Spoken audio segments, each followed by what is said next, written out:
Hello and welcome to MotorCult episode 17. I'm Eric Berger. I'm joined as always by Ryan Snitsky. Hello, sir. Hello there. And we have actually our first repeat guest, who was also, if I'm not mistaken, our first guest on the podcast, right? Yes, Dan it's Balto fitting. is back. Hello, sir. Thanks for having me back, guys. Thanks for coming back. I know we got some things to talk about, and it's just always good to have you back on. So thanks for coming. Well, in addition to that, we are also dabbling with a video version of the podcast for the first time ever. We're using a 10-year-old Logitech webcam right now, which is pretty lit. And it shows. We're recording at a balmy, what is this? It's 60 FPS right now. Wow, we're doing real well. So I'll try to get that out on YouTube and then drop the links into the Facebook page as well. When we were testing, I could not get that above 42 frames per second. I know, but it's sticking at 60 right now, and it's also using a third of my CPU. So wow. Okay. Yeah. So anyway, it's pushing itself. It's pushing. Let's do beer. Yes, beer. We are drinking my favorite beer in the world. Why don't you show the nice ladies and gentlemen what we're drinking? Once I pick up my koozie I just dropped. Well, maybe Dan can show the camera. Nope, I got it right here. Oh, yes, Dan, go for it.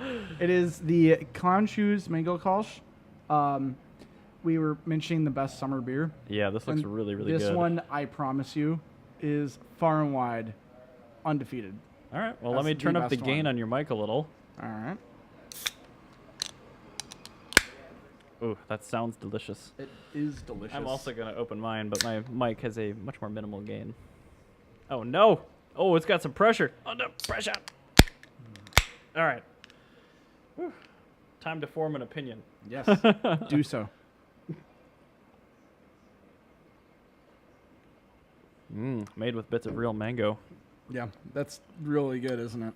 Not bad. It is. We should probably explain. It's not really apparent for especially the audio people, but even the video people. It's 84 degrees in here. Yes, it is. And it's like 1,000% humidity, and it's getting hotter by the minute. So this is a very excellent beer. The dew point is at about 60 degrees. So We're actually broadcasting from Florida. This is not the Automotorplex in correct. Chanhassen. This is we moved it. yeah, no, exactly. We just moved it real quick.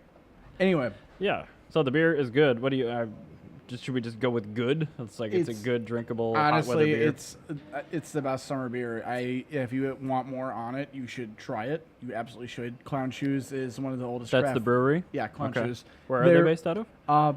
Boston, actually. Okay. They're one of the oldest craft breweries in America. Dude, this is better the more I drink it. Yeah, The aftertaste, just like it compounds on itself. Ooh, it's really, really good. Yeah. good. Yeah. But I want. Good choice. I think the main thing I want people to do is just drink it. Sure. Don't listen to reviews on it. Just drink it and get one yourself because you're gonna be happier for it. For sure. It's not like drinking an IPA where No, it's a God, 50-50 no. shot This that would you're that gonna would be hate a yourself. horrible beer to have today. So good choice. I think this is fabulous. Like perfect beer. Anyway, so Balto, you're Yes. back. Tell us. Let's start off. Since we had him on. Yeah, Sorry since to we had it interrupt you. on. Yeah. Street Heat happened. Yes, We sir. talked about that a lot on the last podcast, so I want to kind of let's start with a recap of that. And I know there's a couple of things you want to talk about specifically about that event, which I would like to talk about as well. Ryan actually went. Yes, I he was did. an idiot and was out of town, so I didn't go. But I know some things about it. Scott took my electric Fiat into the autocross. He's sitting in the background. He's not joining us yet.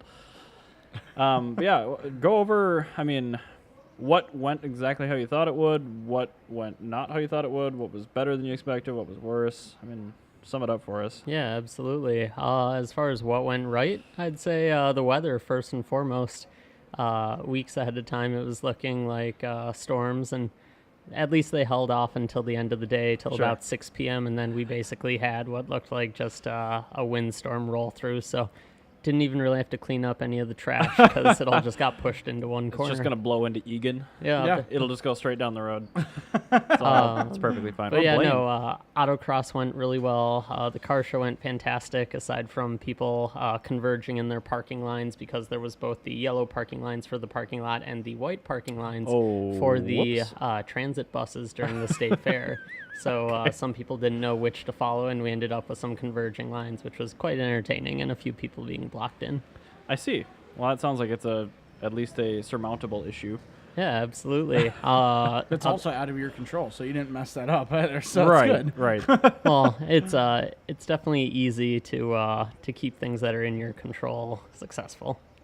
That's fair. And with that, the lowrider contest went well. The stunt bikes were really awesome. How many different like categories were there in the show? Probably about 10, I'd say. Okay. That's pretty good. I mean, yeah, I saw a lot of photos, and it seemed like everyone that was in the event that I knew about or knew was really happy with it, except for a couple of noisy drift people. Yes. So on that note, the biggest issue obviously was drifting getting canceled. Right. We got the word at about 10 a.m. or so, Okay. and this was from the president of the Minnesota State Fair, and he Sure. had received a call from, I guess, the chief of police for St. Paul, something along those lines. Pertaining to. They cited noise complaints. Now, on that note, what happened was Okay. there was a practice session for the drifters at about 6:30 a.m. That's really early. There, Yes. there are houses fairly near to the fairground, Yes, and this was approved by the state fair and reviewed. so, Now, so the state fair can't drop the ball. yes, and on top Seems of this, like a horrible time of the day to do that. agreed. Yeah, that's just Drift cars befuddling, aren't yeah. exactly quiet for the most part. Furthermore, why would a drifter ever want to be at a show at 6:30 in the morning and then have the show get canceled and then have to be at the show? They were getting practice running. But I mean, like, still, like 6:30 is a little ridiculous because I mean, I think it'd be kind of cool to hear like drift practice while people are like walking into the Right. show. Yep. That'd be kind of cool. That's like trying to get Ryan here before 11 o'clock in the It morning. doesn't Just happen, doesn't no. happen. An interesting thing to note here is we were actually able to pull phone records, and only 4 noise complaints were made. Only 4 The entire at day. 6:30 in the morning. So wow. Oh, and the whole day? Wow. Yes. And were they mostly during that beginning session? 2. So 2 in the morning and 2 later on in the day. Yes. I'm wondering if it was actually. Do you know if It's it probably was? piss jugs. Yeah, it's probably him, or is probably those people doing the whole horse show thing. That was, We looked into that, and I can neither confirm nor deny. Currently. so it was them, yeah. Okay. Wow. One what a thing I would bunch of like to say assholes. for the drifters to correct a statement you made a few episodes ago.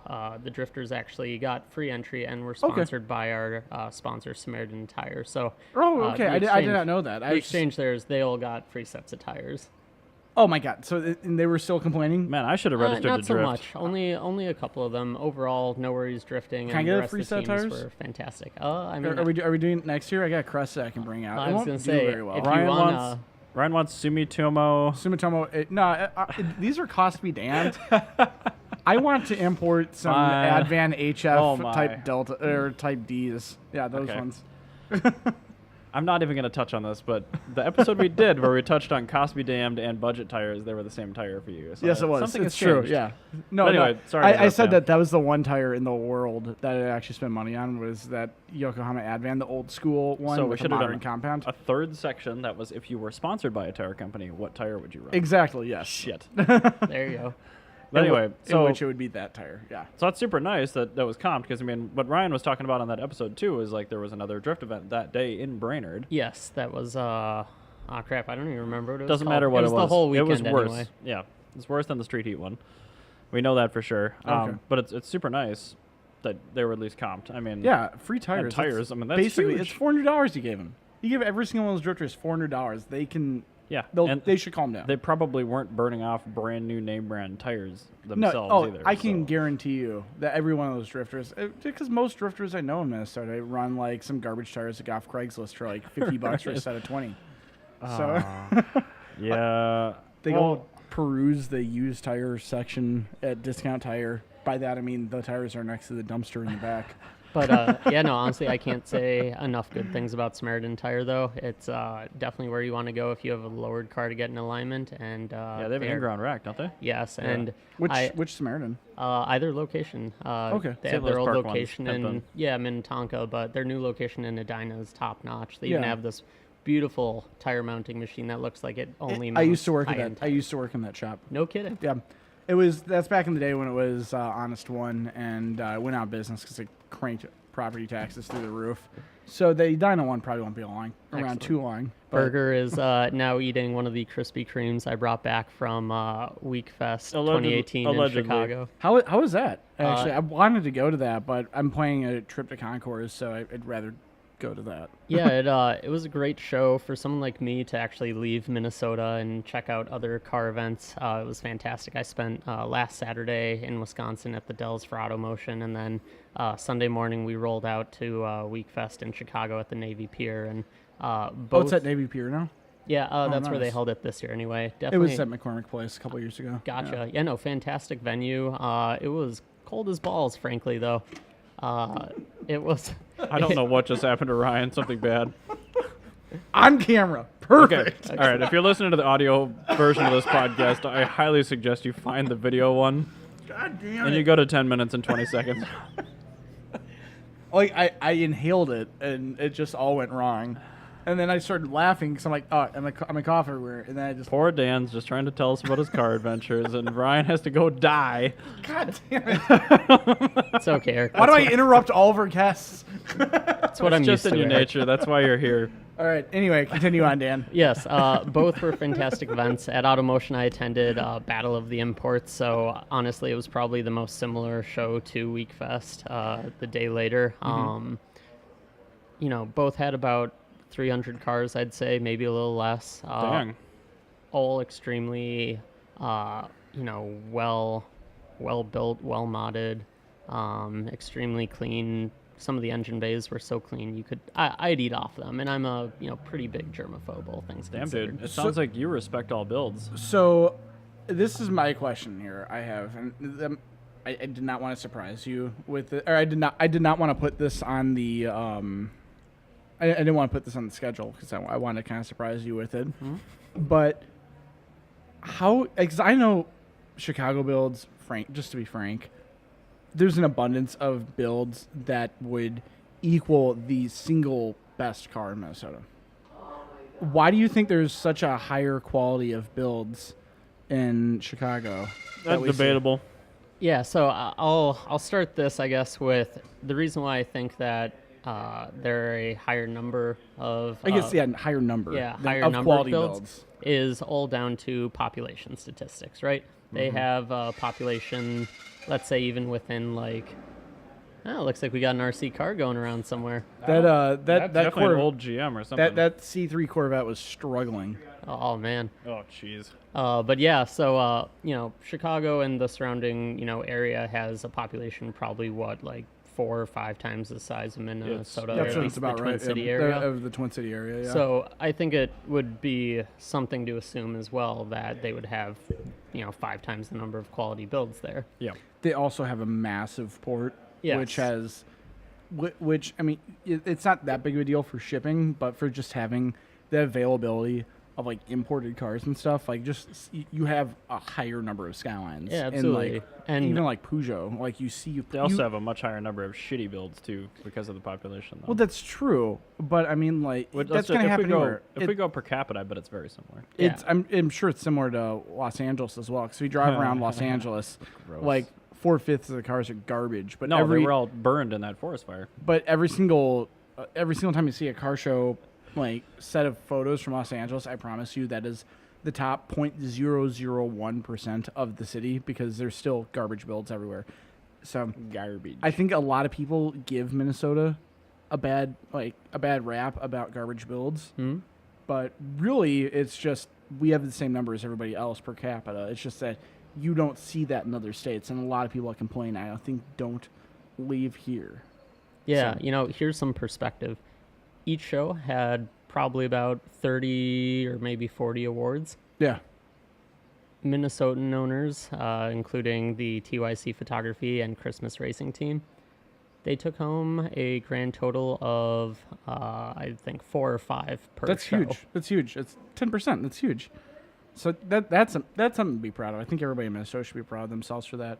I'm gonna pat us on the back. Actually. Yeah, give yourselves pats on the back. Minnesota. And, But this that's was great. just, Benny Jones Evo 10, Adam Chaw's S2000, Coy Christmas's R34 Skyline. He lives in Wisconsin, but I don't know. His allegiance is to MNCEC, that's so true. That is true. we know where things are at. He does rep MNCEC more than WCEC.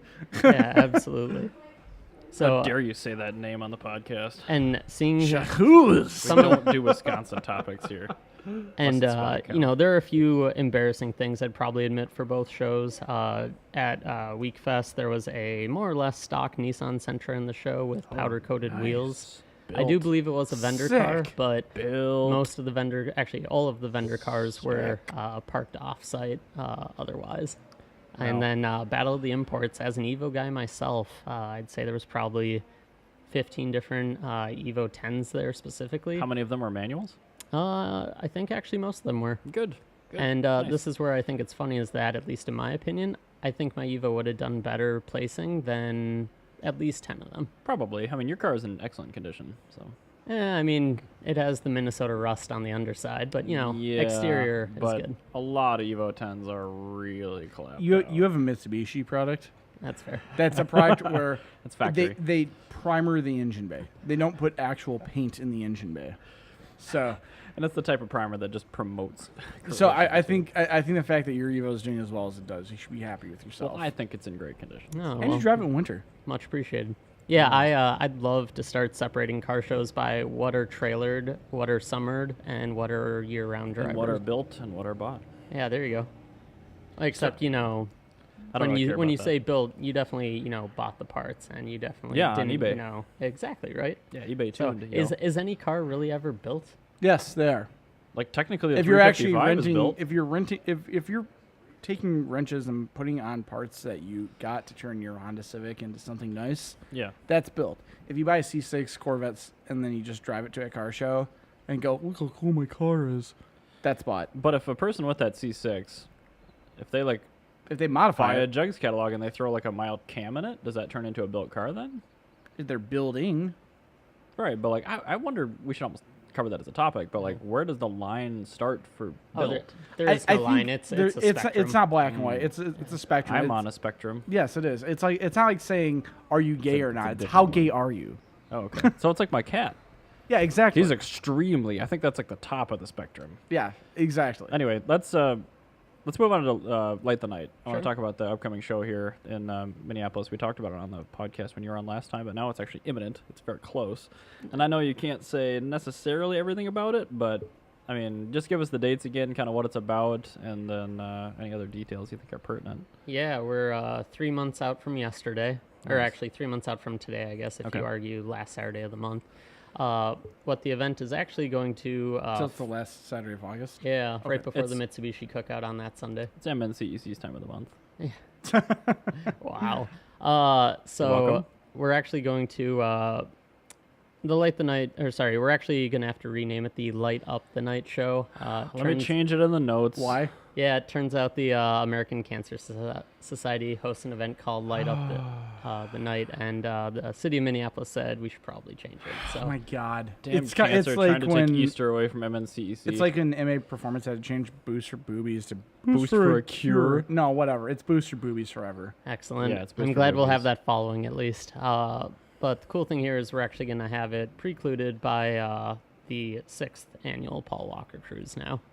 And Alright. the game plan is we'll cruise from most likely one of the Automotorplex locations, finally hit up like, what is it, Highway 12 that feeds into 394. Yeah. And then I'm currently working with the Hennepin County Sheriff's Office to actually get some sort of an escort all the way into downtown there. Oh wait, last weekend of August. Yeah. Damn it. We're gonna be in California for Car Week. oh shit.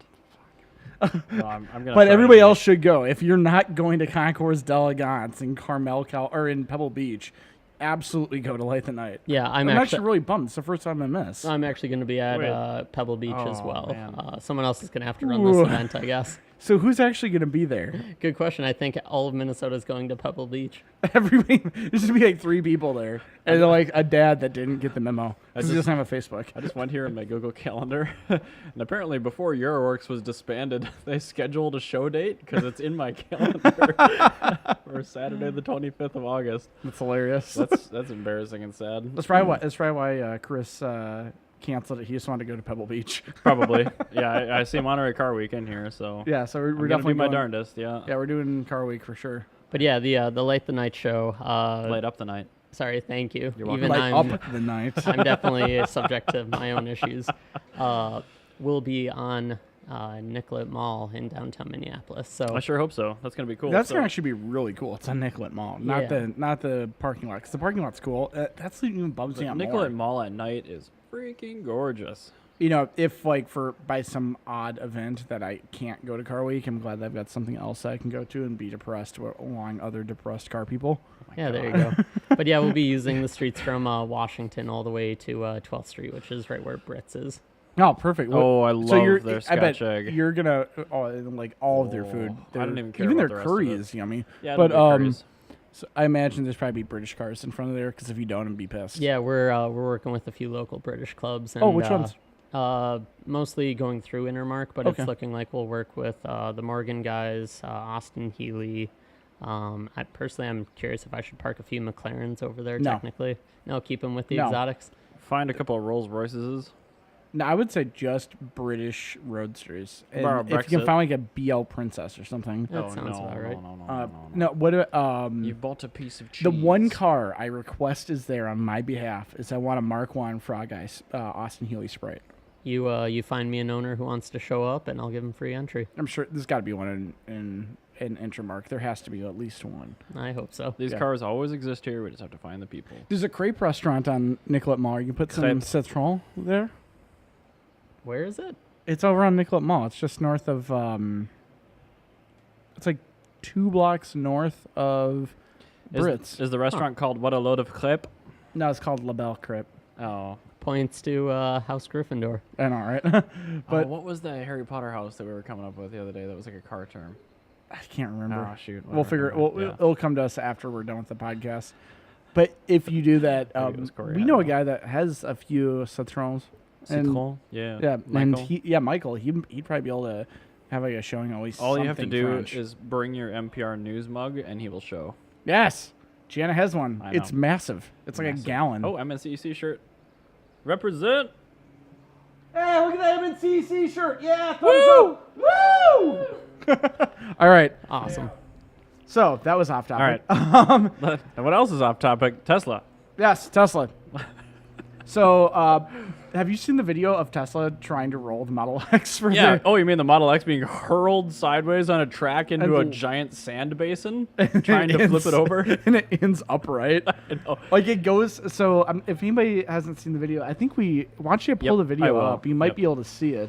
This poor But- laptop's gonna be working so hard. Basically, the long and short of it is Tesla tried to flip over a Model X by like hurling it like sideways into a giant sand pit halfway up the wheel.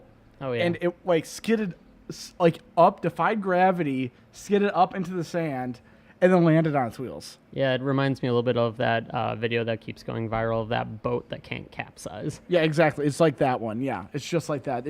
You would think that's like tethered to the ground. If the SCCA ever tried to borrow the 500E from Autocross, just show them that video, like it's basically a Model X. Oh, That is definitely not it. That's the ludicrous launch mode. I can't stop Oh it. God! It is. I Your can't computer stop. is No, no. crippled. We're not doing this again. Well, it's streaming. Oh my God! Keep talking about your things. It's I'll this find one right this. here. Yeah, It's yeah, this yeah, video okay. right here. All right, good. But yeah, watch this video, Dan. I don't think you've seen it. Oh but no, I've seen it probably for 5-10 minutes straight at this point. They just launch it into the sand pit, and it just like takes it like a Even the one champ. time it goes onto its side, it still self-rights. Yeah. Oh. It goes over 90 degrees. Yep. And then ends up on it's amazing. It was an obtuse angle, and it still recovered. exactly. It's, 1.48 M views, whatever that means. Million. It was Yeah, I it was know. Thank like you. that looks like it was probably like about 110 degrees, Hmm. and then it goes back to being Wow. I'm glad you can at least see this on the video. even. it's like it's like What was that, Peanut Gallery? Clowns, you can punch them and then they keep Oh, coming back. the- up and Oh, laughing yeah. at you. Yeah. There's the whole like in the Rugrats or the punching clown like Bozo or whatever it is. Yeah. Yeah. Okay. Have either of you had a chance to drive a Model X before? I've not driven an S, but not I've an X. been in an S. I've not driven either. Oh, excellent. So I've had a Or chance a to drive Roadster. an X, S, and a Model 3 from Have you driven Tin the Pros. Roadster? And, well, no, unfortunately not. That's one on my bucket list, including the new Roadster that we'll hopefully see by 2020. But I can tell you, by comparison, the Model X is basically an extremely quick Abrams tank. That sounds. I like the about right. windshield. I do. Oh yeah, you But- get all the views. That thing just looks so awkwardly proportioned. I could It's a never own crossover. one. It's an electric crossover. I like the like gullwing doors. It looks good with those wheels, but it's, I can't like it. I can appreciate it, but I can't like it. I like the powertrain in it. But Yeah, my main issue after driving is just realizing how frickin' heavy the car really is, but it still handles better than my Eclipse, so I'll give it credit. That car, it reminds me of the Z32 300ZX. I appreciate it. I really like it for what it is, but I personally, it just doesn't connect with me. Yeah, no, I get And that. to whoever's in about the Z32, yeah, more power to you. I it's just not a car for me. Yeah. So, I just look at your face, Ryan, and I see a Z31. yeah, you're right. Like right now, I it's really just should it's a have one. Z31 with like the grill moving for a mouth. So I mentioned last week, I think Mm-hmm. this was when you were interviewing Nick, that my next car has a very high likelihood of being either a Supra, I hope it's a C4 Corvette. a C4 Corvette, or a Cappuccino. But the Z31 is also on that list. It's just, it could not ever be a 2+2. It'd have to be the two-door. And the desirable Z31 two-seaters are expensive. Yeah. Well, yeah. C4s are not. You can get like a normal Z31 two-seater turbo with the wrong color and a digital dashboard, which I would require. Of course. You can get one of those for about like $5,000 in like reasonable condition. But what I would want is the 25th anniversary, the one with the over fenders in the rear, the two-tone paint. Yeah. Like, I would need that particular. I one. agree. I think if you're gonna do it, And you gotta do that. It would have to be the pre-facelift because the post-facelift looks atrocious. It looks like a it looks like a S13 in a fat suit. So, yeah. So I'm a not. very odd way of putting it. But you're not. Again, you're not wrong. Yeah. That's how it looks. But yeah, no. Tesla definitely did a good job with that. I think so too. Yes. So anyway, Burger. Yeah. Standalone engine management systems. Yes, on I electric did want to cars. talk about this. Mainly coming off the topic from Tesla. Like right now, I mean, we kind of get standalone EMS has been around for a long time. Probably like 30 plus years in a lot of capacities. You know, mid 1980s, they started adapting when fuel injection became a thing, and people Yeah. started retrofitting cars, and they've gotten.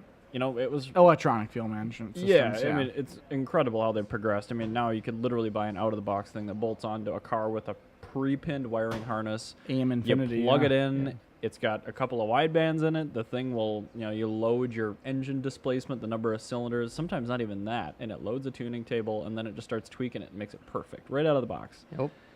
And those aren't going to stop improving. As direct injection continues to just proliferate, I'm sure these things are going to get better at controlling DI systems, which is hugely complicated. There's a lot of systems like Fiat Chrysler's Fire system, the multi-air, which uses electrically controlled hydraulic actuators to move intake valves, which is something that currently no standalone can run, which is incredible. And then That we've is got actually really shocking. That like, yeah, a Fiat 500 NA can't be controlled by the world's most expensive standalone, basically.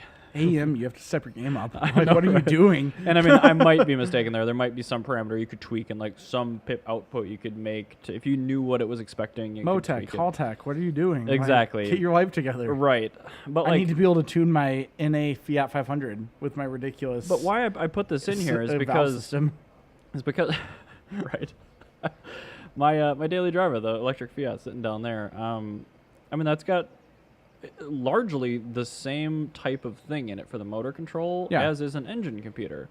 Yet it can't be cracked yet. But like when that is cracked, inevitably, like are there going to be standalone companies that Oh, make like yeah. plug and play standalone electric battery management computers and stuff like that? I'm sure there will be, but like, You do you gotta guys ask, think that's right? I you gotta ask yourself if there's going to be demand for it. I think so. I mean, So, my The- question is, yeah. well, let's just take a look back in time. Go back to about 1985, 86. Oh yeah, that's What- your butter zone right there, baby. Weber Carburetors was building carburetors, but they saw that the future resided in fuel injection. Didn't Weber make a fuel injection system for a while? They did, yes, and this is where I'm getting to. Oh, sorry. So Weber wanted to get into that and figure out something to do. Anyway, around this time, late 80s, you started to get like Hondas and stuff in the race scene. Mm. And this is where AEM comes from, because AEM, Advanced Engine Management, actually came from Weber from Interesting. that was originally a Weber brand before they broke off from Weber.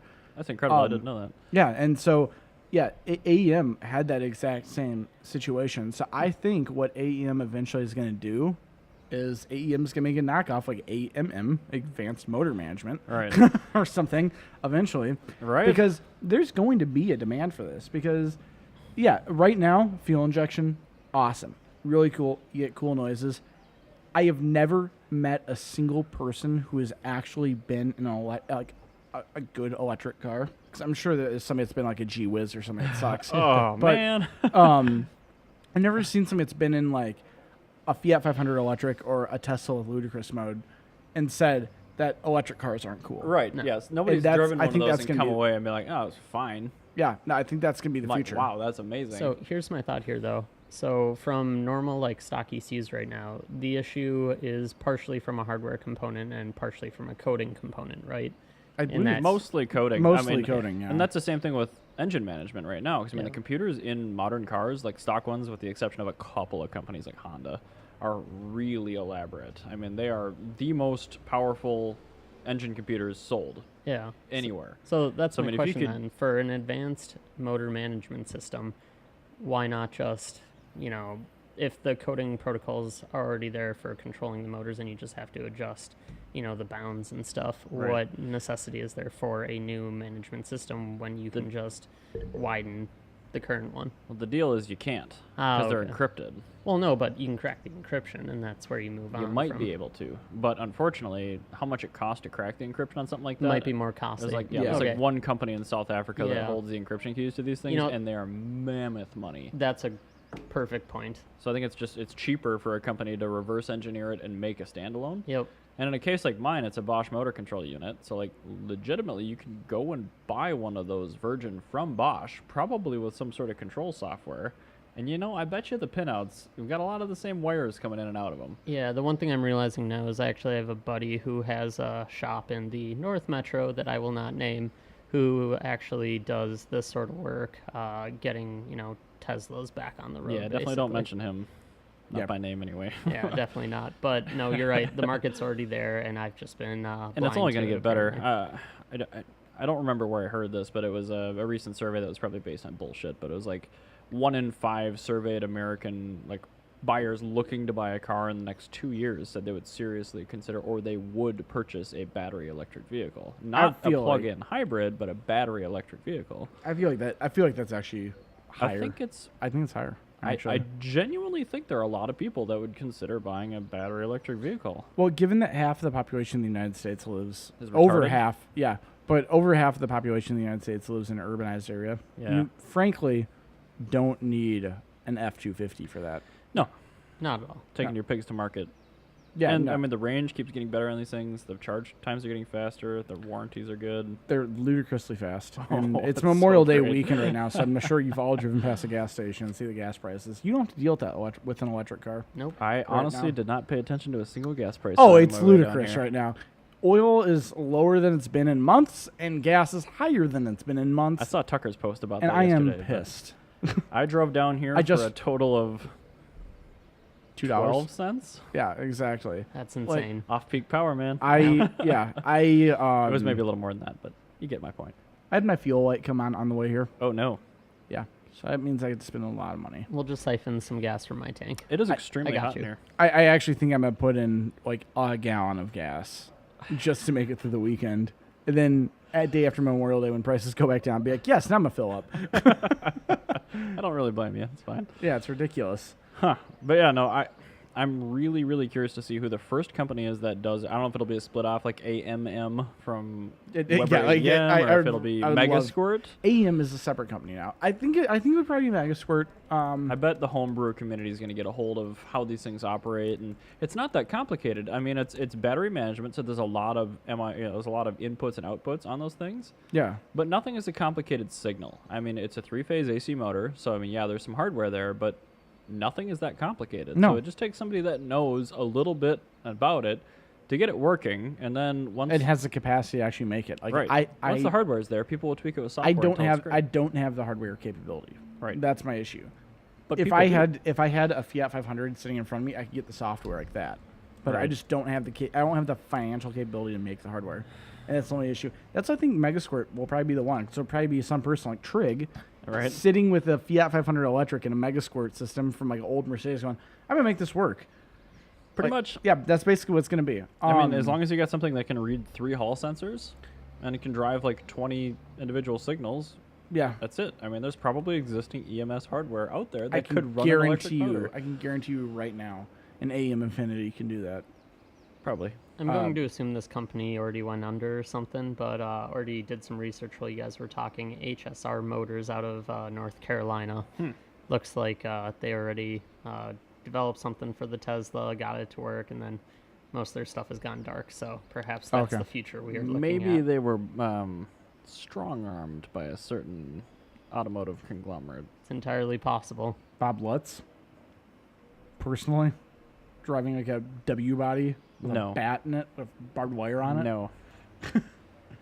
I like the It's mental probably Lee picture. Iacocca. Yeah. No, Lee Iacocca is a great man. Lee Iacocca is so much better than Bob Lutz. You spout bullshit, I'll spout it right back. No, that's not bullshit. All Lee right, Iacocca let's is a move great on man. from that. This one is one I want to talk on, even though I'm pretty sure you're going to have most of the quote-unquote answers for me. But the American car landscape right now, most of what we buy standalone engine management for right now is the 4th-gen small block, the Chevy, the LS. The LS, yeah. Yeah, but like I was watching I was on a YouTube tangent, just a dark, dirty one, not that bad. But last week I was on like 1320, their YouTube channel. Yeah. And the guy was down in Australia, and like there were like 2 I'm LS glad, cars I'm there. glad I showed you that channel. Everything was like it's recommendations now because you were using my Apple TV, you dick. But there was like Stroker RBs, 2Js, rotaries. That's it. Yeah. They didn't use anything else. And the Barra. The Ford Barra is a XR4 motor. great It's an excellent engine. But like Yeah. I want to know, like geographically, I mean the LS is really popular here, but it's not a cost-effective option almost anywhere else because they didn't sell 10 trillion Chevy pickups everywhere else. Yeah, it's true. You can't pick up a motor there for $300 with a warranty. Yeah, exactly. So I have a couple of regions here listed, like Japan, Australia, France, Okay. Russia. So like, what do you guys see as? Maybe you don't know. I don't know, but like, what do you see as the LS swap of other demographics of the world? Oh, such a great question. I would say, well, Japan, they already have an LS swap. It's called the Honda B18A/B, which is from the LS Integra. But Okay. that's a Irony. Honda LS swap. Is that the LS VTEC? Yeah, so the LS VTEC Okay. comes from. I didn't know that was a B Yeah. series. Yeah, it's Okay. a B series. It's the LS Integra. The LS trim level had the Why did I think non-VTEC that was engine. an H? Because they had a H23 and an F22 that were non-VTEC. Okay, They could put an H22 VTEC cylinder head onto. I gotcha. The valve covers, it must have been like an earlier B series valve cover that just looked different to me then. when I Yeah, saw it. probably. The early B series valve covers look really weird. I know the head design has a lot to do with the valve cover, so. I would say actually the 2JZ I'd probably say is the LS of Japanese cars because it's a bulletproof engine. You can make There's a lot of 800 them. horsepower on stock internals yeah. on turbo. Yeah, It's even with proven, the VVTi motor. It's been proven to make 800 horsepowers, 800 That's fine. horsepower. Roll with it, man. Yeah, It's fine. 800 horsepower on a stock 800 block. horsepowers. How many have you made? But it's been proven to make that since like the mid 2000s, and the only reason like people just go up from there. Yeah. And then Well, when it even should. the non turbo blocks are still good north of 6. I think the blocks themselves they're not the same, but they're very similar on the They 2J. don't have oil squirters, and Right. they have slightly different crankshaft, if I'm not mistaken. Right, Or no, yeah. different rods. The that's what rotating it is. assembly is It's- different. No, I think actually the crank is the same. I think it Might just be. has different rods and maybe different pistons, Probably has different and no pistons. oil squirters. Right. But I mean, yeah, you can make good boosted power on a 2J GE, not GTE even. So No, the normal Lexus GS 300, whatever one. yeah, Get a VVTi model, and Yep. as long as it's a manual, it'll work. Otherwise, you can get one that has non-functional VVTi. the one issue with those is the 2JZ GE cylinder head is completely different. Nothing bolts on the same. The intake and exhaust there's manifolds. such You there are can buy things absolutely. There's but plenty of aftermarket I'm just saying- options. Actually, I think they might bolt on. They don't. don't? The Okay. fact the factory manifolds for a 2J GTE will not bolt on to a GE. Okay, But well, I mean, there are a lot of options. As there you are said. so many aftermarket options Tons. on that. I wouldn't even worry. Right. That should not even be a question. And that's a hell of a tangent. Anyway, so we've got Japan. It's a Yeah. Honda B18B and the 2J. The 2J. Australia, I kind of already covered this the one. But Barra. we got the Barra. Which is a 3-liter. It's a 4-liter. Or it's a 4-liter straight 6. Yeah, the Wow. Falcon motor. Yeah, it's a 4-liter straight 6 with a closed deck and Yeah, it's a very, very good the cylinder block. head. Literally, like they revised it to take the camshaft out of the bottom of the block when they went from OHV to Yes. OHC, and then they just put better and better cylinder heads on it for like 30 years. Interesting. But I mean, the 2J and the Barra are really heavy engines. Like they're Yes. ridiculously overbuilt iron blocks, so that's why they take power so well. But like the Honda B series, those things are just flukes because they just take power and they're light. It does So, not make sense. What about the UK? That's a God, tough one, that actually. is a Oh, tough- I got it. Rover V8. We see those things in everything. Yeah, I in the guess UK. they did sell a lot of them, as I say that, Yeah. or This is probably just the cheapest power dense package you can buy there. That's yeah, kind of what it equates it's gotta to. be. It's gotta be. All right, what about Russia? Yeah, I got I'm sure nothing. it's like some weird Mercedes diesel or something, or some It's giant got to be. V8. It's like a lot of 1500s don't make power. They just run no, forever. you can make power on those. Well, yeah, but they don't from the fact. It's not cheap to make power with a lot No, of but engine. they're non-interference and they're over square engines I got that it. have closed heads. Mercedes-Benz M103. Is that- Single overhead cam, 6-cylinder gasser. from no, the I 80s. was thinking like the M117, the single air cam V8s with the Those don't make that much power. yeah, but I mean you've proven if you take off the CIS and you put on a normal fuel injection, Yeah, you I can mean they make power, but like people in Russia just screw blowers onto the What's the straight 6 diesel from like the 300D? OM603. That one, yeah, because I've seen those in a lot of weird things. And They put them then a lot. The A 606 lot is of the later 24 valve one. a lot of Geländewagens have 'em. Yeah, and So, I think you're right. I would, Okay, I we'll would go, say it would be that. How about we go with turbocharged Mercedes-Benz 6-cylinder engines? Yes. Sounds good. We got something Russia. Mercedes. Yeah, France.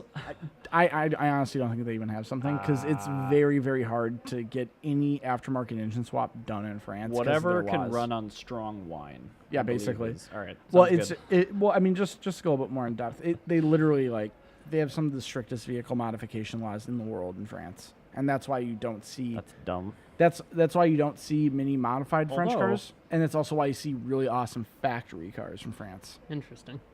That's good. They're keeping my Renault Avantimes in perfectly factory condition Exactly. for when I import them. For in when you 7 years. import one, exactly. I'm so stoked for that. You have no idea. I will say Puerto Rico rotary.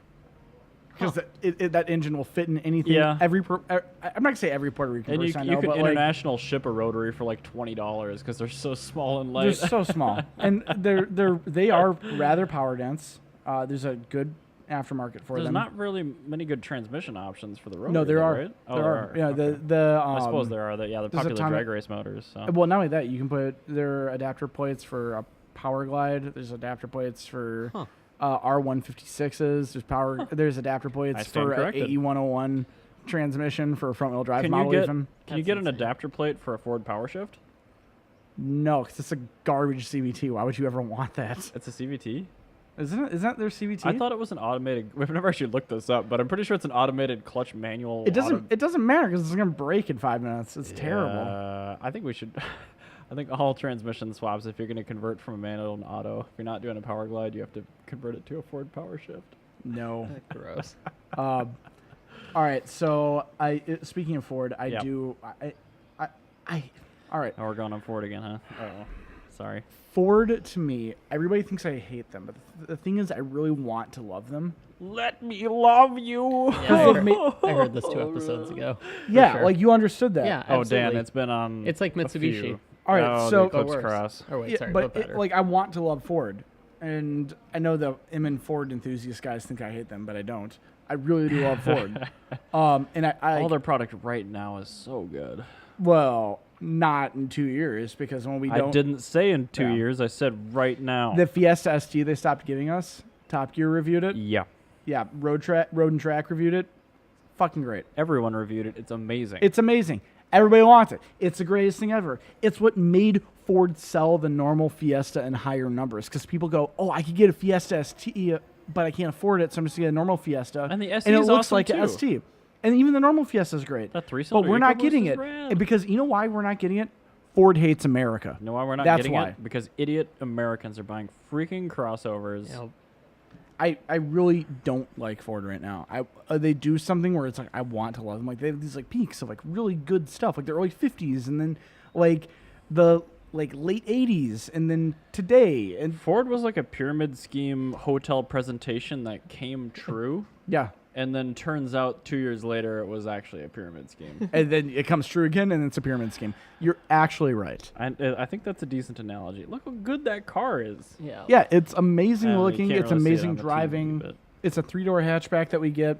They even have a 3-cylinder one that drives amazingly. The SE, yeah, that Yeah. EcoBoost is super cool. That's a Fiesta ST for video people right there. Yes, right there. I kind of wish they were rear-wheel drive, but Oh, in me too. Minnesota, I won't. Who complain. cares? It's a hot hatch. It doesn't need to be rear-wheel drive. That's the one segment of car where front-wheel drive is perfectly acceptable, and you don't have to make any like. I suppose so. The title of this review is New Ford Fiesta ST. Good enough to be an RS? Yeah, it is, and we don't get it because Ford hates America. If it doesn't have all-wheel drive, it's not an RS. I'm actually really happy that Ford has Old what- RSs were not all-wheel drive. Really?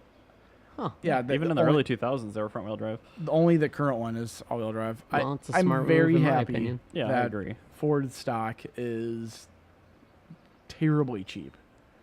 And it should be because they're not a good company anymore. Let me go check their stock price real quick. Well, while you're But, doing that, yeah. I'm going to segue over from Ford's horrible power shift and the amazing Fiesta ST, mainly the horrible power shift. Our Patreon topic from Scott this week is what's relatively, and this is underlined, the best car to get best car to get intentionally as an automatic transmission currently sold today. What has a power glide in it? Nothing. Yeah, they haven't been around for a few decades, right? This is something.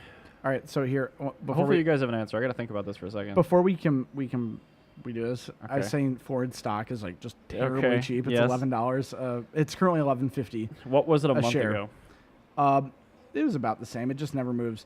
But by comparison, GM is about $40. Yeah, you And can't Tesla's really like- compare stocks that way, though. But I mean, What's like the market cap on both?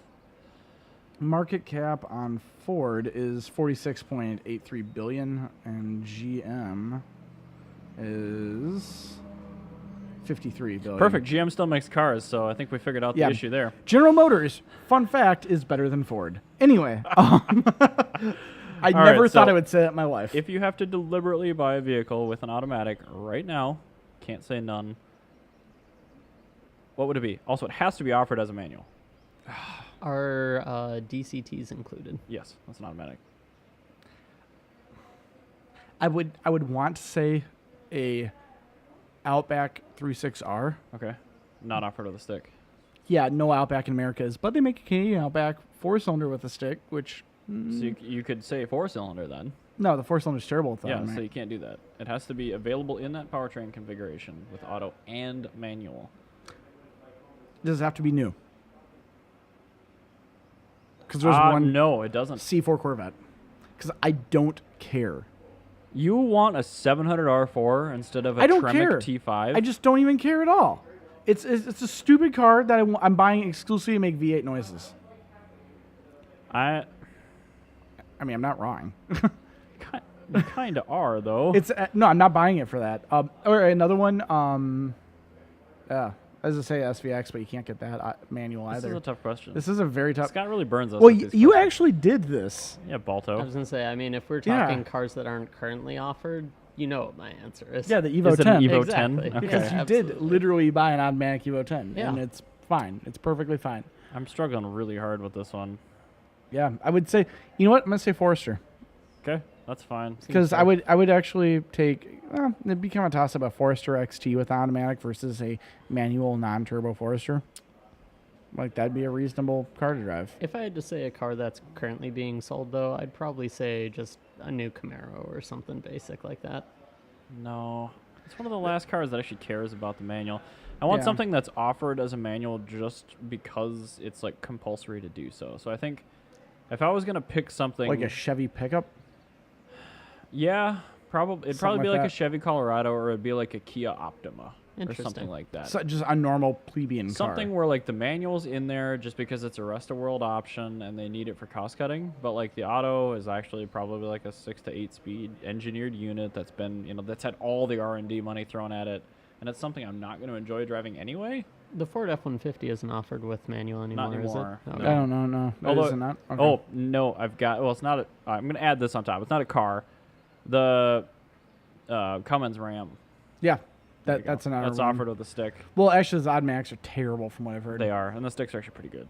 So Anyway, all right, that was a that's horrible a topic. horrible question. Let's Scott, stop giving let's, us bad. let's go bad on to let's go topics. on to Nick's topic, and that is plainly this is the only prompt: unsecured loads in vehicles. And I'm going to expand that to also on trailers. His story today was I have a car battery in the passenger footwell of my Z06, and I forgot about it until I took a corner very quickly.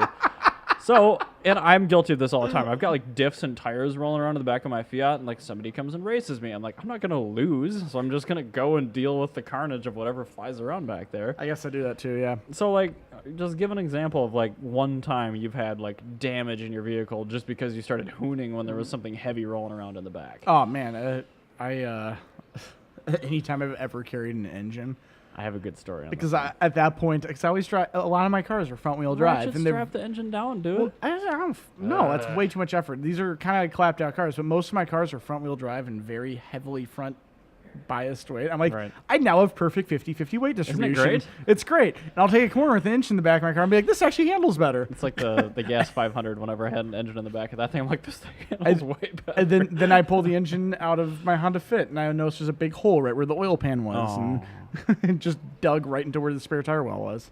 What about you, Ruined the Bozo? trunk. Let's see. If I recall, it was probably 3 or 4 years ago. I was getting a set of summer tires mounted to another set of wheels I had for the Eclipse. And in the Eclipse, you can only fit one wheel in the trunk, 2 in the back seat, and 1 in the passenger seat. Perfect. And even though I had buckled that wheel in, because, you know, you kind of figure hopefully nothing's going to go flying around, I took a corner really hard, and all of a sudden the wheel ends up, like, obscuring my vision, basically, and sitting on my lap. That's problematic. Yeah. All right, so I do have one that's a secured load that went wrong. Okay, that's fine. Back when I had my 85 MR2, I had a jack inside of it for whatever reason. I think I had like a flat tire or something on my other car. I had to like haul a jack in my sports car. Anyway, so the only way to fit the jack in the car is put the jack in, wrap the jack like arm around my seatbelt and pull it really tight around the headrest. Anyway, I had gone out to a bonfire that night, and I came back, and it was like 3 o'clock in the morning. I'm just like Bush. I just want to go to bed at this point. And so I'm like, I'm going to take this jack out of my car so I don't forget it in the morning. Unbuckle the seatbelt. Don't even think about it.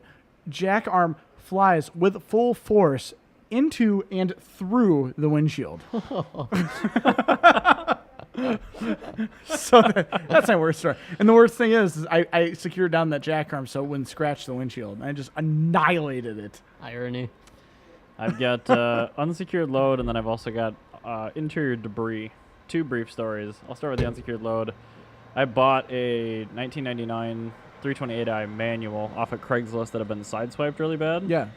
And it had a spare diff in the trunk. I drove it hard on the way home. It tipped over at some point between Albert Lee and Medina, and it was full of used gear oil. Oh. So luckily this was a part out, because, oh dear God, that car smelled like just burnt Indian rabies diarrhea for the rest of its life. It was so bad. Like all the carpets in the trunk were just, oh, and like it started leaking into the Gross. interior. And then the piece of debris, I was driving the Black M3, which I no longer own, and a crushed 16.9 ounce water bottle was underneath my driver's seat. Perfect. And it somehow Perfect. got to underneath my brake pedal. Solid. So I didn't have anywhere near full brake travel, and this car had manual brakes. So I needed all of that, and I very nearly hit somebody with it. So that was that. That would be problematic. All Yeah, right. that was not good. So, you know, I just want to take a second. I want to go Sure. back. I want to go back to the whole thing about Ford because I've been kind of thinking about this. Okay. I think America might actually be the worst place to be a car enthusiast that's not into big bro trucks or like muscle cars. Maybe. I would say like Taiwan or something where they're just so horribly crippled by the regulations. But they have them though. Wait, how is France not on this list? Because the thing is, France is made up for that because they love small cars there. But if you're a small car Oui, oui. enthusiast like I am, like I love hot hatches. and France is a great place because they make up for not being able to modify your car by giving you amazing models like the Renault Twingo GT, which the is stuff like from the factory is interesting. yeah, like the Renault Twingo GT is, for all intents and purposes, on Merci. paper, it's a 110 horsepower Mitsubishi Mirage. Okay, fair. Like you have cool stuff there. Yeah. Like I'm more excited by a Twingo GT with a much than better interior. than I am about the Dodge Demon. Like that's way cooler to me because I would have way more fun with the Twingo than I would with the Demon. Gotcha. But no, in America, it's people see small cars as an austerity measure, and as such, a lot of American car manufacturer boards of executives, they don't look at the larger picture, True. No way. and they just see, oh, the Ford Fiesta is making up like 5% of all Fiesta sales, and we're going to get rid of it because it's not worth federalizing. Whereas some manufacturers, I'm going to use Subaru as an example because they're a great example. They go, oh, the WRX and the STI made the normal Impreza look so much cooler compared to its other competition, like the Lancer. Yeah. Mhm. And that's why I see Subaru, they actually see the value of having a loss leader like a WRX. Whereas in And they America, they it's still so make hard a to profit do that. on that car too. It's true, but in America, to be a loss leader, you have to compete against a Corvette. That's Right. the only loss leader car you have. You can't have a smaller loss leader like a Fiesta ST or a Twingo GT or something cool like that, or like the Yaris GRMN, which was a 200 horsepower Toyota Yaris that's being made and sold in England right now. Like it's so cool, but we don't get that. I think that Well, it's the issue with a publicly traded company where you have a responsibility to shareholders. well, even then, it's you have like Toyota that does that. Right. But I mean, think- that's I- 'cause yeah, I they think can make I- a good case yeah. for it, and they make just money hand over fist with everything else. Well, the GRMN they don't make any money on. I want to talk about Toyota briefly. Sorry to interrupt. Yeah, no, that's fine. I Yeah. saw a Scion IM on the road the other day. Yes. That is a Corolla hatch. That's a Yes. 19 Corolla hatch. Yeah. That is the same car. You didn't know that? Okay, I didn't know that. All right, that's all. No, the Scion IM was turned into the Corolla IM after the 2015 dissolving I of assume when that Scion, Scion went away. Yeah. and then they used that to bring back the Corolla hatch. Yeah, I was gonna say I saw one. I'm like, that would be the cheapest way to get a Toyota Corolla hatch. Like, Yeah. So, It but looked really that does good. not have the great engine and transmission. oh, it doesn't. That because that's only on the 2019. So is it a It's still good. It's a five-speed it's manual a or I think it's a 6-speed still, what but motor it's was got in like it? the 1.8. It's basically it's just it's a got the old Matrix motor. yeah. No, it's not as easy. No, it's No, I'm talking the 1.8 twin VVTi, the garbage. the whatever. one that's in the Scion TC. Like That's a it's 2.4. basically is it? I'm not Yeah. sure. Why don't we Must look that have up? put it. Okay. you guys It's definitely keep a talking 2.4. about it. It's basically another Mitsubishi Eclipse. Front-wheel drive, somewhat heavy, 2.4 liter The Scion IM or the TC? TC. Oh yeah, no, it's true. It's the TC that nobody cares about. Nobody ever did. Nobody ever will because they invented that in the era where JDM was the coolest thing ever. It's 137 horsepower. It's definitely 1.8. Okay, yeah, that's it. Yeah, so it's a 1.8. Yeah, Yeah, it's the that twin engine. VVTi out of the Matrix. By the way, saw an IQ the other day, pulled over by a state trooper on Oh man, 100 Perfect. just north of 62 where they like to camp how out. much you want to bet that wasn't for speeding? You know, I hope it I was. really hoped it was. Me too. If I would just if- give the guy an award. If I had a Scion IM, I absolutely would get at least one speeding ticket. I plan on getting a speeding ticket before I sell my van at some point for something. Excellent. I That's a kinda- great Me bucket too list. with the 500e. Like I just want it. Like I want to put that on my wall and say, look what car that is. Like, I'm it's never- it's a minivan. I'm never even gonna get a serious speed ticket. Like if I was doing foot on the floor cruise control in a 55, like maybe, You're like close to maybe. it. You're still but within like that's within the radar gun error of Yeah, like not being 30 over. Burger's gonna see a cop or a state trooper just in just the middle of gun it. it. Well, no, he's not gonna be able to gun Oh, it guys. right then. There, he's gonna have to go back around and then like go for a top speed record. He's in gonna the go for a left top lane. speed record in the Fiat 500 and then pull over the M3 next to him. Yep. Like Even what? though I've got red wheels. That happened to me once. I was in Mexico. Actually, I was driving the Mazda 5 in a 50-mile-per-hour zone in Mexico. Yes. And, Mexico, Minnesota. yeah, Mexico, Minnesota. right next to Buffalo, Minneapolis. Right off of 107 in Mexico.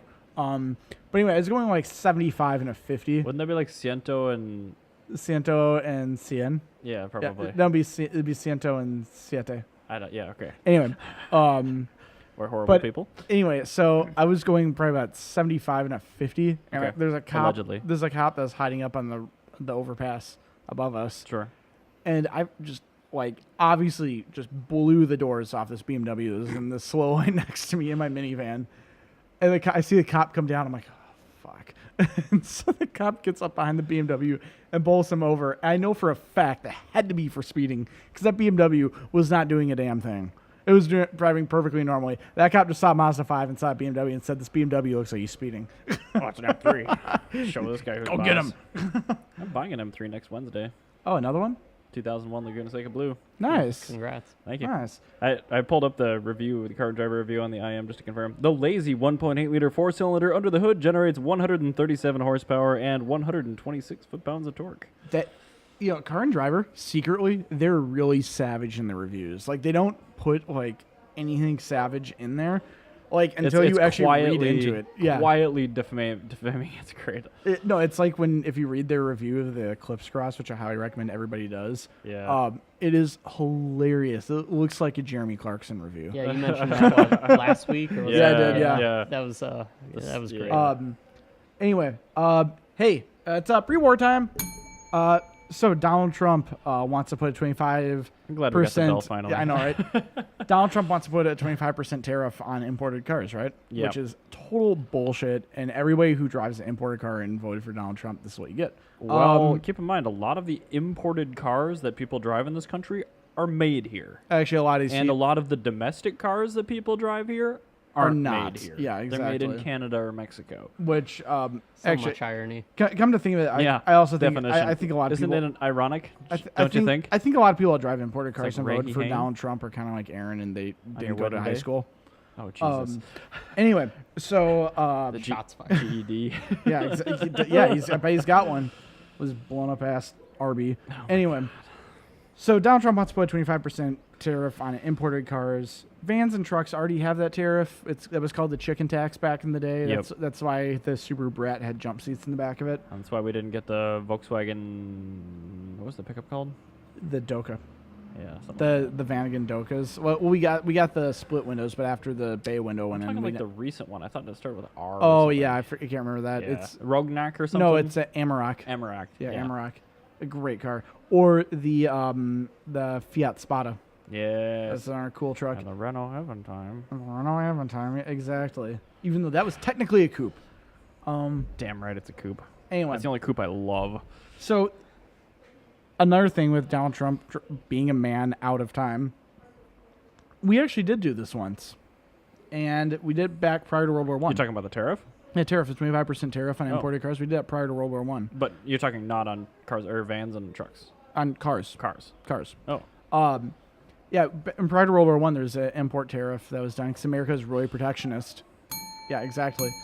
And so, yeah, it's a double because it's before World War. It's even pre-World War II. It's I'll admit double, that Ryan- double pre-war. Ryan primed me on this one before the podcast, and he gave himself a double blame. So- But no, they had a 25% tariff on imported cars, and what Fiat did, because they wanted to sell at that point in time, they were an upscale automaker in America. they was- still are. Yeah, they still are, Duh. exactly.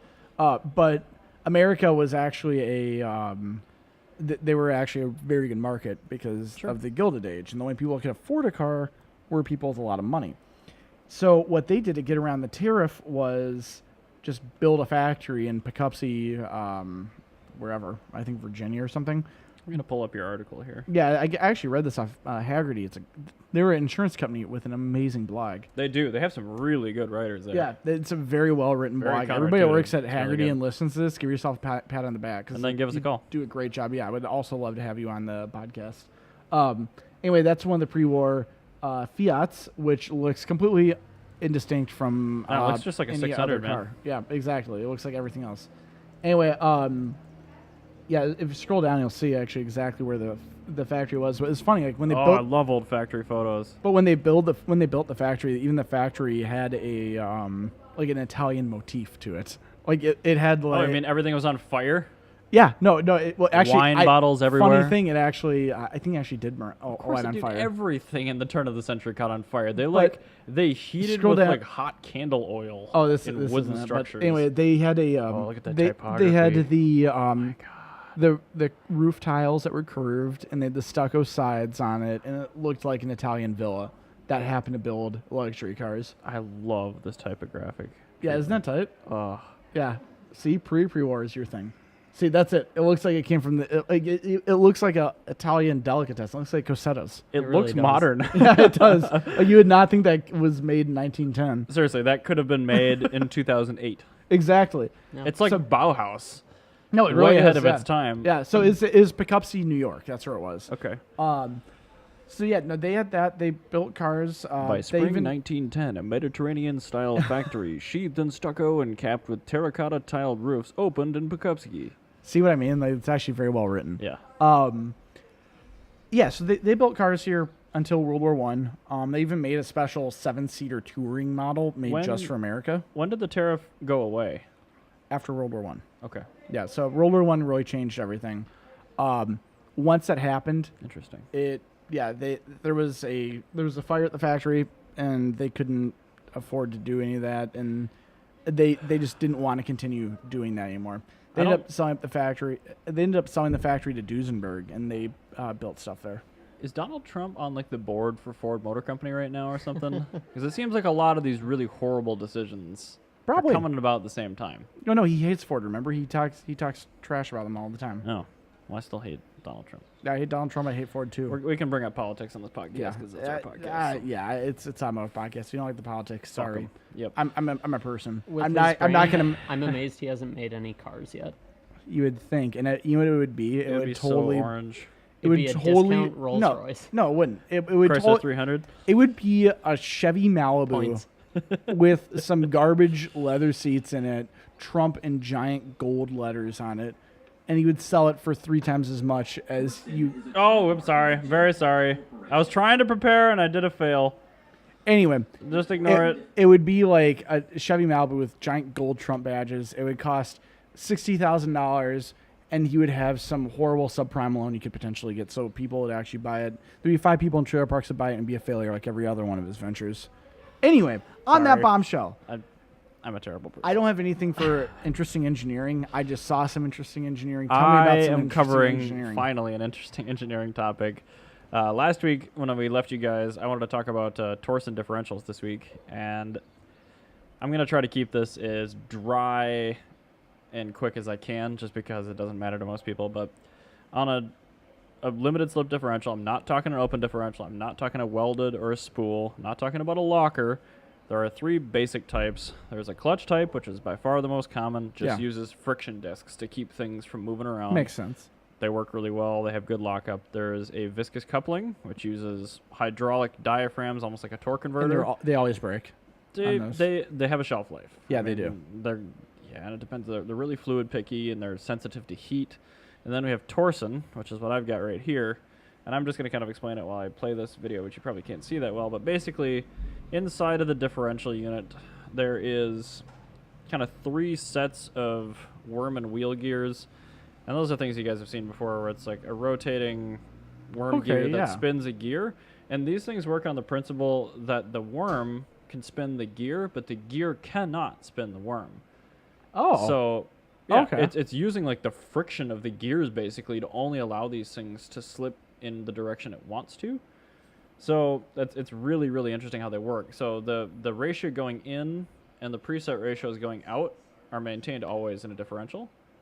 I also like our Hungarian or whatever Romanian subtitles I on this didn't even video. notice that, but these differentials are incredibly amazing in my mind. They're not really all that common, just because I think they're so expensive to. It is hob. Romanian, by the way. Great. I mean, they're really expensive to produce. And the Okay. clutch diffs are really cheap to produce, so I think that's why you don't see them. Fluid diffs are not popular on the track just because they overheat. Clutch diffs are really popular because they have good lockup. But like these are the best daily driven limited slip type as far as I'm concerned. So that's what I wanted to talk about. I don't know who came up with these things originally, but I Probably highly somebody named suggest Torsen. probably just go on YouTube and type in torsion limited slip differential, pull up this video and watch it all the way through. These are actually really interesting. This is one of the few like 3D animations that really gets it through for me. So it explains that, but basically these operate on the principle of the direct ratio coming out of the differential has to be maintained in this thing, and the slip wheel cannot put power. Or sorry, the traction wheel cannot put power to the slip wheel because that gear can't drive the worm gear. So that's basically all it amounts to. Interesting. Yeah, exactly. Interesting engineering. Absolutely. So these differentials, I probably should have had this playing for like the last 15 minutes because you can see it really well in the video. But Yeah, you can. That's super interesting. so I'll keep it moving here until we end. But we're at an hour and 10 minutes anyway, so we can touch on whatever you guys want to touch on after my engineering here. But God, I'm just blown away by how actually nerdy and interesting that is. they're fabulous, man. Like I don't want to talk to the person that came up with this. No, even a absolutely little not. bit, No. but it's a really, really cool system. It'd be like Brian May without a personality, I'm sure. Man. No, that's definitely. This is kind of leads me Pre-war, back. they'd throw those people in asylums. They would. I mean, totally, because I totally understand why you would have electric cars. You look at this and go, this is ridiculous. And then Ferdinand Porsche is just like, why don't we just put an electric motor on and just have a little tiny gas engine that charges the battery for the electric motor? And genius. And then it won every war. Or not every war. Won every race. And also was used in the, I think it was the Italians used it in World War One. It's also... That's also kind of the principle on which pretty much every commercially viable train has been powered for like the last century. And you can thank Ferdinand Porsche for that because he There you actually came up with that when he was like 19 years old. A Chevy Bolt Ferdinand Porsche also is awesome. No, he's super interesting because he also did he electrified his barn when he was like 14 years old, and his dad didn't believe in electricity and burnt everything. Like he tore all the electrical stuff out, lit on fire, and then like beat the shit out of Ferdinand. Oh. Yeah, his dad was a Luddite apparently. Oh, like me. Yeah, well, no, like me. You're not. I'm a Luddite. You don't like pre-war. That's true. Exactly. I'm a curmudgeon. You also have you're an early adopter. You're not a Luddite at all. You were the worst example of a Luddite. Whatever. You're a Luddite in the same way he is. Fair. Dan's a Luddite? Yeah, no, Dan's not a Luddite in any way. He's literally an app developer. Yeah, that's true. I can tell by your computer that you're an app developer. Dan, did you have anything you wanted, or any submissions you'd want to do for interesting engineering in the future? I will. You will? I'll think on You it. can shoot them to us. We'll add them Yeah, into shoot them to the us. hopper. Guest and Patreon subscribers can add to our So interesting Tucker engineering. still hasn't given us a Patreon It's getting topic. dangerously close to him coming on. Right. We're pretty close to Pride Week, so we're pretty close to Tucker and Randy coming on. So Yeah, I'm so excited about that too. that'll be great. We're gonna have a special thing for Pride Week. Yep. You know, and again, Patreon, you buy our beer, you make this Yep. all happen. Slowly pay for our equipment and our hosting, which I greatly appreciate. Patreon.com/MotorCult. MotorCult. There you go. Patreon.com/MotorCult. Subscribe, and we will be grateful. If you're local, come see us. We'll give you a sticker. One of our MotorCult stickers. Now that we're on video. Yes. It looks like that. Oh, it is that. Yeah, it's at that angle. Yeah. So, yeah. So you do want to hold it like that. It actually Yes. doesn't matter to me how you hold it. You can also have an oval bore sticker for my YouTube channel, since technically MotorCult is brought to you by Oval Bore's money. So That is true. If Japanese Nostalgia Car was actually giving me money for this, I would it's be fine. plugging them too. But JNC.com or JNC, JapaneseNostalgiaCar.com, You can plug great whatever you website. want. This is Anyway, just for fun. So. We're plugging everything we want. Do you want to plug anything? You want to plug Community? You want to plug MNCC? No, we can. We'll keep Community on the DL till it launches. I want that. I can't wait for that to launch. That's gonna be really cool once Yeah, it's done. absolutely. So You mean that thing that's plastered all over your car and your laptop? You want to keep it on everything. the DL? Yeah, he wants to keep that on the Okay, DL. cool, sounds good. That's him keeping on the DL. He doesn't leave his house. Sounds about right. That's a disabled list, right? In sports? I think on that bombshell, Dan Balto is not only Yeah. a Luddite but also a hermit. So Yeah, well, thanks for joining us yeah, again, Dan. thanks, man. Thanks for coming Absolutely. And thanks for helping us try out video for the first time. by. Yeah, and so. thanks for letting us berate you for the last 20 seconds of our That's podcast. Yeah, when you're ready for more, just holler at us. Just holler at us every week. every week. Just I take did me just down get a peg. fourth microphone, so we could have just a peanut gallery. There we go. Perfect. Anyway, All right. Well, thank you very much Yep, for thanks, listening, guys. and I'll see you in a few days. yep. See you on All right, Wednesday. bye-bye.